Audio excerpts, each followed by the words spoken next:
ये तो सभी को पता है कि कोविड जो आरएनए वायरस है वो म्यूटेट करता है और हर साल 6 महीने पे नया रूप बनाता है। तो फिर साल 6 महीने हो गए तो नया रूप बन गया और म्यूटेट कर गया और JN.1 बन गया।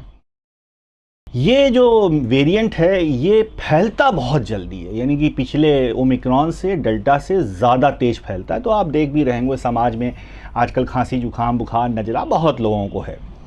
तो उसमें ये ध्यान रखना होता है कि अगर आपको कोविड से मुक्ति पानी, क्योंकि कोविड कहीं जाने वाला नहीं है, जब तक पृथ्वी है तब तक कोविड रहेगा।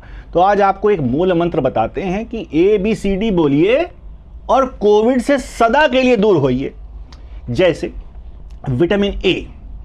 विटामिन ए एक इतना इम्पॉर्टेंट विटामिन है कि हमारे जो रेस्पिरेटरी म्यूकोजा होती है, सांस लेने की नली होती है, उसमें जो ब्रशिंग होती है, हेयर्स होते हैं, उसका मूवमेंट कराता है, यानी कि ऊपर की लेयर्स की तंदुरुस्ती करता है। अगर विटामिन ए एडिक्वेट है, अच्छे मात्रा में है, तो ये जो सांस की नली होती है उसके जो बाल होते हैं आराम से चलेंगे और कोई भी इन्फेक्शन होगा उसके मूवमेंट से वो डिस्ट्रॉय हो जाएगा।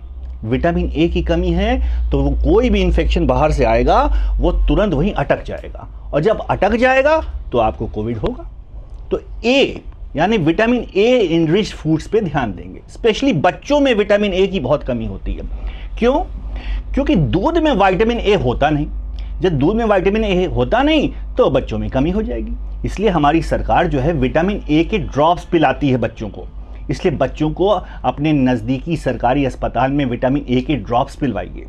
और जो लोग वहाँ नहीं जा सकते हैं वो बहुत ही सस्ते में विटामिन ए के ड्रॉप्स खरीद के बच्चों को पिलाएं, जिससे बच्चों की इपिथेलियल सेल्स की इम्यूनिटी बढ़े और कोई भी सांस की बीमारी इनको ना हो। जैसे आजकल जो इन्फेक्शंस फैले हुए हैं वो कोविड भी है, बच्चों में रेस्पिरेटरी सिंचियल वायरस का इन्फेक्शन है, यंग अडल्ट से माइकोप्लाज्मा निमोनिया का इन्फेक्शन है और ओकेजनली कोविड JN.1 है। इन सब में विटामिन ए लेने से कोविड से मुक्ति मिल जाएगी। तो विटामिन ए किन किन चीज़ों में होता है? पीले पदार्थ जैसे पपीता विटामिन ए होता है, ठीक, आम इसमें विटामिन ए होता है, चीज़, बटर, मक्खन, इन सब में विटामिन ए होता है। तो विटामिन ए लीजिए और अपने सांस की नली को नंबर 1 कीजिए और मुक्त रहिए। अब आता है B12। B12 एक इतना इंपॉर्टेंट विटामिन है कि इसकी कमी हमारे देश में 80% लोगों को पाई जाती है।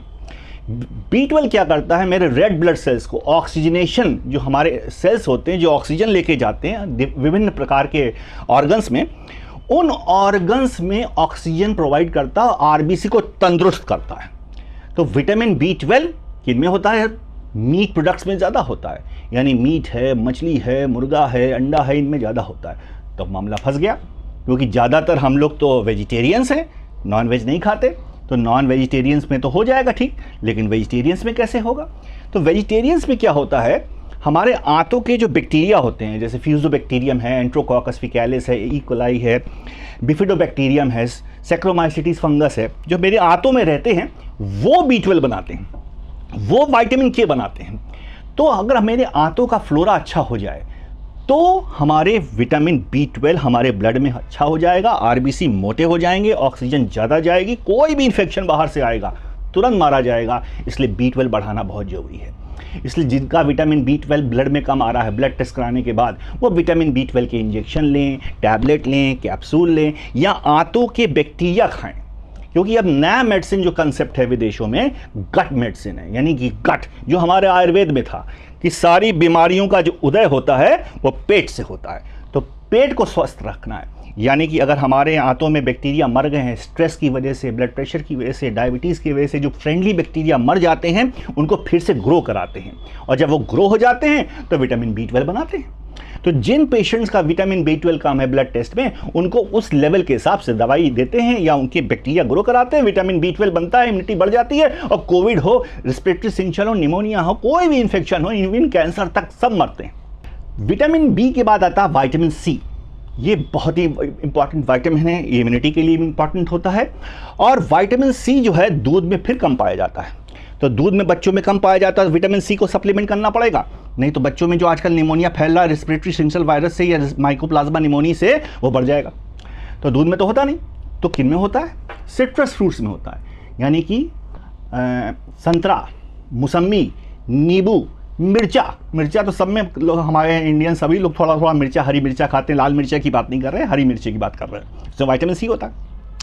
तो जितने भी सिट्रस फ्रूट्स हैं उनमें विटामिन सी होता है, और विटामिन सी जो होता है हमारी इम्यूनिटी को बढ़ाता है और इन्फेक्शन को मार देता है। जिंक एक और एलिमेंट है जो विटामिन सी को एब्जॉर्प्शन में मदद करता है और इम्यूनिटी बढ़ाता है। तो मैंने 3 आपको बता दिया, विटामिन ए, बी, सी और विटामिन डी। चौथा है डी। विटामिन डी हमारे देश में 90% लोगों को कम पाया जा रहा है despite of heavy sunlight in our country. ऐसा क्यों? क्योंकि इसको सनशाइन विटामिन कहते हैं, और ये हमारे जो ब्राउन रेस हैं, हम लोग ब्राउन्स हैं, 40 मिनट लगते हैं मेरी स्किन को सूर्य भगवान से विटामिन बनाने में। यानी कि अगर हम 40 मिनट धूप में बैठें, स्पेशली 11 बजे 10 बजे से पहले, क्योंकि यूवी लाइट कम होती है, तो विटामिन डी बनेगा। 35 मिनट, 34 मिनट, 38 मिनट बैठेंगे तो विटामिन डी बनेगा कम या नहीं बनेगा? तो 40 मिनट बैठना बहुत अनिवार्य है। इसलिए विटामिन डी के लिए आपको धूप में बैठना होगा।